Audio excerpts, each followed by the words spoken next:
年収に対していくらの車なら買えますか？この質問、結論から言います。大事なのは買える金額ではなく、手取りに対していくら維持費に避けるかです。現在24歳の私ですが、GTR や R35、FD3S、ロードスター、スカイラインなどの合計5台を今乗っております。気になる僕の年収は最後に公開しますね。今日は年収100万から1000万円までの手取り額を算出した上で、独身一人暮らし、20代とか30代の方やったりとか、あとは妻子持ちの2パターンで徹底比較していきます。年収によって自分にとって最適な車は何だろうだったりとか、中古車の維持費ってどれぐらいかかるのかなっていう目安をね、今日はね、公開していければなと思います。今回話す内容に関しては、実家暮らしの方ですと、プラス年収100万ぐらいの価格になるかなと思うので、プラス100万ぐらい無理できると判断していただければなと思います。で、今日はですね、年収200万から1000万までの手取り額を算出した上で、独身一人暮らし、20代の方、30代の方と、あと妻子持ちの2パターンで狙うべき価格帯だったりとか、おすすめの車種を徹底比較していきます。僕自身24歳で今7台車を今まで購入してきました。で、それ上で比較的安い車から高級車までいろんな車に乗ってきましたが、年収別でこういった車おすすめだよとか、こういう方だったらこの軽自動車おすすめだよみたいなところを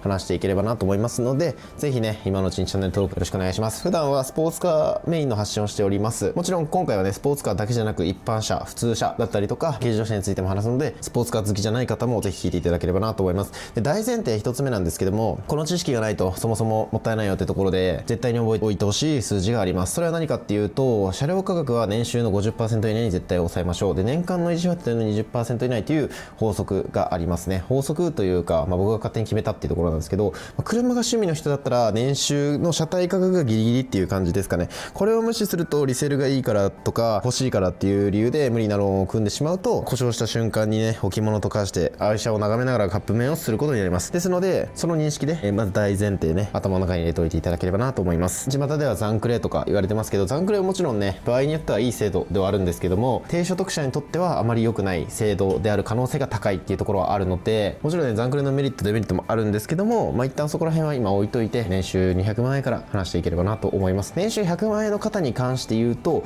実家暮らしとか大学生とかそういったケースだったら車買えるかなと思うんですけども、一般的にね、就職したりフリーターしたりとか稼がれてる方っていうのは年収200万円ぐらいがベースになってくるかなと思うので、その認識で今日は話していければなと思います。で、2つ目で次なんですけども、年収200万円から話していくと、大体ね、手取りで言うと約年間160万円となると、月々の手取りって大体13万円ぐらいかなと思いますね。まずこのぐらいの価格帯で狙える価格帯の車って何かっていうと、30万から50万円ほどの車になるかなと思います。大体ダイハツのミライエースだったりとか、スズキのアルトとか、年間維持費で言うと20万円ほどになるかなと思います。月額の維持費は2万円ぐらいに抑えないと、そもそも生活ができないっていうところですね。まずは生活をするための確実に動く足っていうところを確保できるのが、ここら辺のミライエースだったりとかアルトとか、軽自動車っていうところがありますね。で、妻子持ちの方に関して言うと、中古の軽のタントだったりとか、ルークスとか、この辺りになるかなと思います。で、僕自身ね、親戚から譲り受けて車最初に乗ってた時もあったりもしたので、そういったケースも結構あるのかなと思いますね。で、妻子持ちの場合ですとね、車を持つこと自体がね、難しかったりもするので、中にやっぱりチャリで通勤してるとか、原付を乗っているっていう方も田舎の方だと一定数いらっしゃる場合もあるので、原付がもう最強ですよね。このぐらいになってくるとなかなか車で贅沢ができない年収ではあるのかなと思いますね。軽自動車乗れても無理すると普通車っていう感じになるのかなと思いますね。もちろん人によってね、生活レベルとか何に対してお金を使うかっていうところも変わってくるので、自分の生活を切り詰めないっていうところでは、ここら辺の軽自動車になってくるかなと思いますね。で、次ですね、年収300万円ぐらいになると、手取りでいうと大体240万円ほど、大体24歳、僕24歳なんですけど、平均的なボリュームゾーンはここなのかなと思いますね。月々の手取りで約20万円っていうところで、狙える価格帯としては80万円から120万円ほどとなってくるっていうところですね。スズキのスイフトスポーツだったりとか、マツダのデミオだったりとか、ここら辺100万円前後で狙える走りの楽しい車っていうところが現実的に狙えてくるかなと思います。あと86とかですね。ただし注意なのが任意保険料が高いので、ここら辺が注意っていうところですね。スポーツ系のタイプになると。で、最初持ちの方になってくると、ホンダの L ボックスだったりとか、5年落ちぐらいのダイハツのタントだったりとか、で、ここら辺ですと100万円前後で買える軽自動車、クオリティが高い軽自動車というか、中が広い軽自動車とか買えてくるのかなと思いますね。後年式の軽ハイトワゴンとかっていうところが狙えるかなと思います。普通車の税金を避けて月々の維持費でいうと、3万円、高くても4万円ぐらいに抑えるのが、お子さん連れて家族連れてどっか出かけるっていう時にも不便なく N ボックスとかだと広いので、その辺だと賢い戦略かなと思いますね。はい、次ですね、年収400万円ほどになると手取りが320万円、ここら辺が一番ね、車選びで人生が分かれるラインなのかなと思いますので、まずここを狙っていきたいなっていうところですね。もちろんね、地域の特性によって東京の年収400万と地方の年収400万って全然違うかなと思うので、なんとも言えないんですけど、ここには乗っかっていきたいなっていうところはありますね。月々の手取取りでいうと大体約26万円と。で、狙える価格帯としては150万円から200万円というところで、トヨタの86の、比較的状態がいい車両だったりとか、マツダのロードスター ND とかでも狙えてくるかなと思います。200万円あればね、憧れのスポーツカーも手が届くかなと思います。もちろん状態によってはね、86だったりとかロードスターも100万円で買える車両とかも全然あるんですけども、200万円とか出せるようになると比較的選べる車種が新しいとか綺麗とかっていうのは選べるのかなと思いますね。で、私自身86もロードスターもどっちも乗ってたんですけども、年式の古い車に関して言うと、15年落ちとかになってくると、ゴム類やプッシュ類の劣化とかで見えてくるので、その辺はね、しっかりと状態を見た上で購入するのが一番いいのかなと思いますね。で、最新持ちの方になってくるとミニバンあたりが狙えてくるかなと思いますね。セレナだったりとか、ホンダのフリードとか比較的新しい車種の方が狙えるかなと思います。シエンタとかもね、もちろん古いシエンタとかですともう少し安いんですけども、新しめのシエンタとかも購入することができるかなと思います。200万円弱で、中古のミニバンとかっていうところも狙えますし、少し古い、アルファードの30前期とかですと200万円とか、後期でもね、仮想高ですと200万前後も全然狙えるんですけども、そういったミニバン高級車も狙えてくるかなと思いますね。中古でしたら。新車だと難しいですけど、難しいというか、いけなくはないんでしょうけどね。タイヤの1回で10万円前後ミニバンとかだと飛んでいくので、そこだけね、維持費っていうのが軽自動車とかと異なってくるポイントかなと思いますね。僕自身もね、GTR のタイヤ交換ってね、一番安いスポーツタイプのタイヤを買って20万円ぐらいでしたが、86とか一般的な普通のスポーツカー、そんなタイヤが太くないスポーツカーですと1万円から10万円ぐらい、中古タイヤ買うかどうかにも買ってくるんですけど、大体10万円前後かかってくるかなと思いますね。なのでミニバンあたりも10万円前後かかってくるのは覚悟しておいた方がいいかなと思います。で、年収500万ぐらいになってくると手取りは400万ほどになっておりまして、月々の手取り33万円ですね。この辺になってくると比較的余裕が出てくる。最初持ちだと難しいかもしれませんが、独身だと十分かなって言えるような年収帯なのかなと思います。狙える価格帯としては250万円から350万円ほどの車でして、ここら辺になってくるとトヨタのハリアーだったりとか、スバルの WRX の新型とかも狙えてくるのかなと思いますね。300万あればね、リセールも意識した買い方もできるかなと思います。維持費にね、月8万円ほど回してもまだまだ余裕があるというところで、20代中盤とか30歳ぐらいだったら、モテ始める年収でもあるのかなと思います。で、僕自身ね、今転職の支援活動とかも行っておりまして、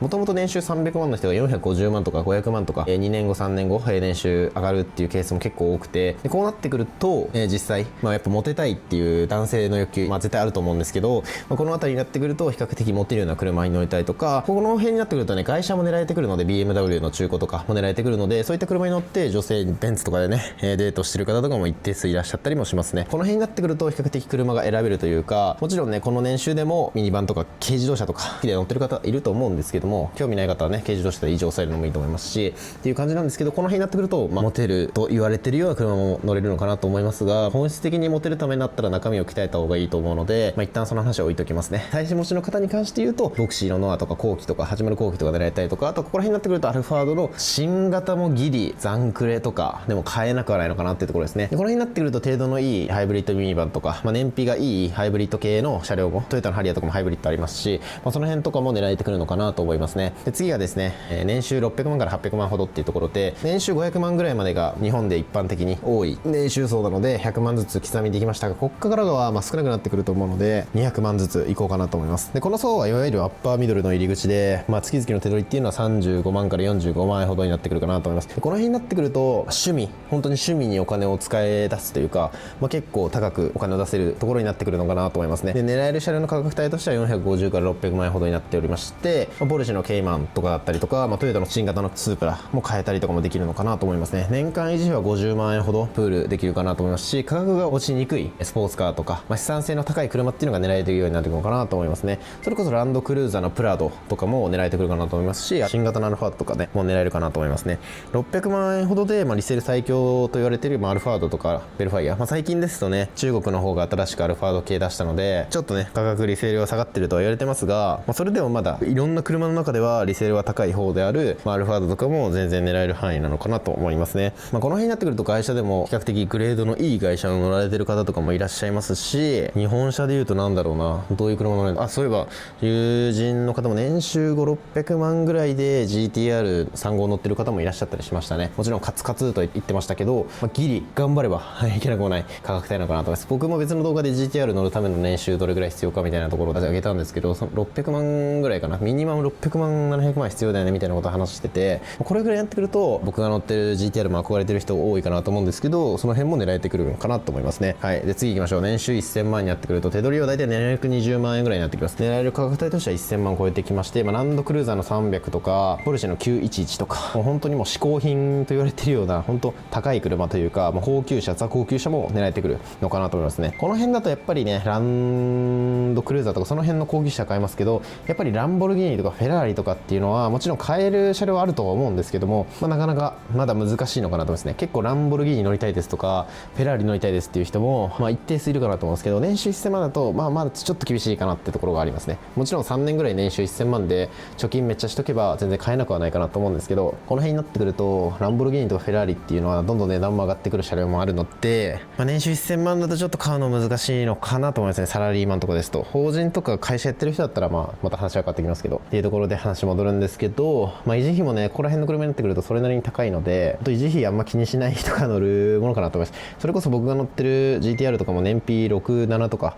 ですし、FD3S なんてもう5ぐらいしか走んないし、高速で7ぐらい走るかなっていう感じですし、あと34ですね。R34 とかも7とか6とか、僕の車でリッター10超える車ロードスター ND しかないんですけど、そんな感じなんですけど、やっぱりガソリン代をねあんま気にしないですね。毎回1万円ぐらいかかるんですけど、これぐらいになってくると燃費とかあんま気にしずに乗れるのかなと思いますね。っていうところが年収1000万とかってなってくるのかなと思いますね。皆さんはどのぐらいのあたりにいましたでしょうか。もちろん年収が全てではないので何とも言えないですし、年収500万でも年収1000万で買えるよねみたいな車を乗ってる方もいらっしゃいますので、どこを削るかですよね。人によってはね他に趣味があって、例えばパチンコが好きみたいな人もいると思うんで、パチンコに毎月5万使いたいっていう人もいると思いますし、僕だったらご飯が好きなんですよ。結構ね渋谷とか恵比寿とか新宿とか三軒茶屋とか、いろんなところでねご飯とか飲みに行ったりもするので、そこに月5万円は使いたいかな、車にはもうちょっと抑えたいよねとかあると思いますし、人によってねどこにお金を使いたいか、人によってはねいろんなところにお金を使いたいっていうところあると思うので、一概になんとも言えないんですけど、もう全部切り詰めれば自分の年収と同じぐらいの車なんて全然いけると思いますし、自分の年収より高い車も行こうと思えばいけると思うんですよね、切り詰めれば。なんで人によって人生は違うので、本当にどうしても車乗りたい、本当に1000万ぐらいする車乗りたい、自分年収400万だけどっていう人はもうめちゃくちゃ切り詰めれば一応乗れなくはないですし、昔なんか水曜日のダウンタウンかなんかでアパートでフェラーリ乗ってる人0人説みたいなので、アパートにフェラーリ乗ってる方がいるみたいな特集をやってたんですけど、そんな感じでね自分の年収よりも何倍も高い車も別に買えなくはないと思うんですよね。切り詰めてそのためにやっていけばっていうところがあるので、一概に今回の動画に関しては参考程度に見ていただいて、自分の無理のない範囲で車を選んでいただければなと思います。はい、そんな感じでいかがでしたでしょうか。やっぱり年収100万円の違いでね選ぶべき車と耐えられるべき維持費っていうところは結構変わってくるかなと思います。あとは独身でもね実家暮らしかどうかによっても違ってきますし、例えば僕自身都内に住んでまして、都内に住んでると別途で駐車場代とか月2万3万4万かかってくるので、そういったところも変わってくるかなと思いますね。なんで変数が多いかなと思います。なんで今回はね最低限生活に支障がないレベルの車を解説しました。で現状ね好きな問題に乗れないじゃんみたいな、こういう現実的な話をすると、意外と自分が本当に乗りたいと思ってた車乗れないんだなって思う若い方だったりとか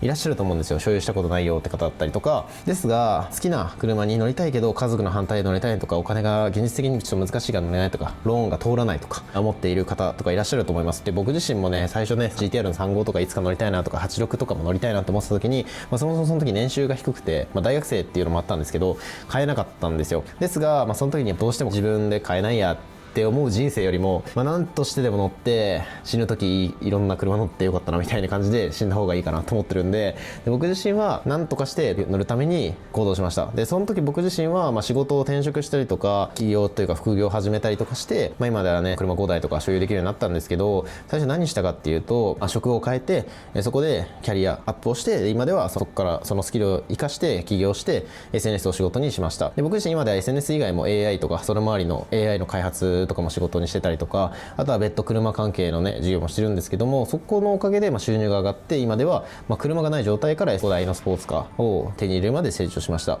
その中で僕が皆さんに伝えたいのは、今の時代 SNS やるのがめちゃくちゃおすすめかなと思ってます。これなんでかっていうと、僕自身いろんな事業、不動産とか人材とかいろんな事業手出してるんですけど、その辺とかもお金がかかってくるんですよね。ですが皆さんこれ今見てる SNS って0円で始められるんですよ。あなたが今持っているスマホで始められるんで、だから僕自身大学生の時に起業できたんですよ。お金がない状態で起業できたのは SNS のおかげなんですよね。なんで今の時代ここ5年10年で一気に普及して、SNS を使ってない人いないと思うんですよね。僕も電車乗ったりするんですけど SNS ほとんどみんな見てるじゃないですか。なんでそれぐらい今 SNS って当たり前にみんな使ってるし、もう仕事になるんですよね。なんでもちろんね、簡単に稼げるわけではないんですけども、しっかりと SNS を学んで、実際僕のフォロワーさんで年収1000万いった方だったりとか、副業で年間100万200万300万稼いでる方もいらっしゃったりします。年間200万とか副業でね、年収増えるだけでも、自分の乗りたい車とか、例えば GTR とかをはじめとした車両乗れますので、SNS を仕事にしたいとか、顔出しせずに収益化したいとか、僕自身いろんなね、車関係の SNS のお仕事とかもさせていただいているので、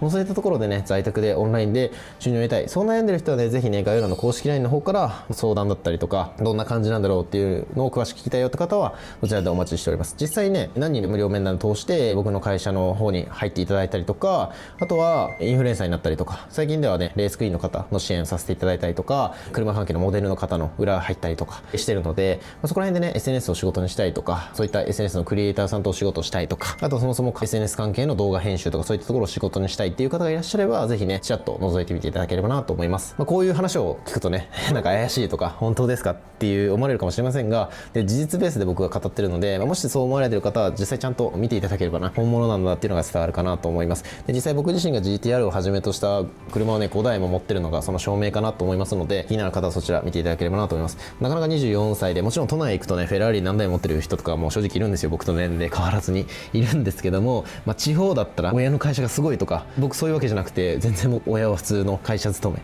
ですし、僕自身センスのおかげでここまで車を維持できるようになったので、それに気になる人はそちらの方を見ていただければなと思います。はい、そんな感じでね、今回は車に関する維持費の話していたんですけど、いかがでしたでしょうか。で僕自身もね、まだまだ車買いたいなと思ってるので、今後もね、引き続きチャンネルの方を見ていただければなと思います。で僕スポーツカー今5台持ってるんですけど、通車ももちろんいい車もいっぱいありますし、 SUV とかもね、最近テスラもね、興味持ってるんですよね。テスラも試乗したんですけど、めっちゃいいなと思って、その辺のいろんな車の情報とか発信してるので、引き続きね、これから車を買おうと思ってる人とか、スポーツカーいつか乗ってみたいなって方はぜひチャンネル登録よろしくお願いします。そんな感じでね、動画見ていただきありがとうございました。それではまた他の動画でお会いしましょう。バイバイ。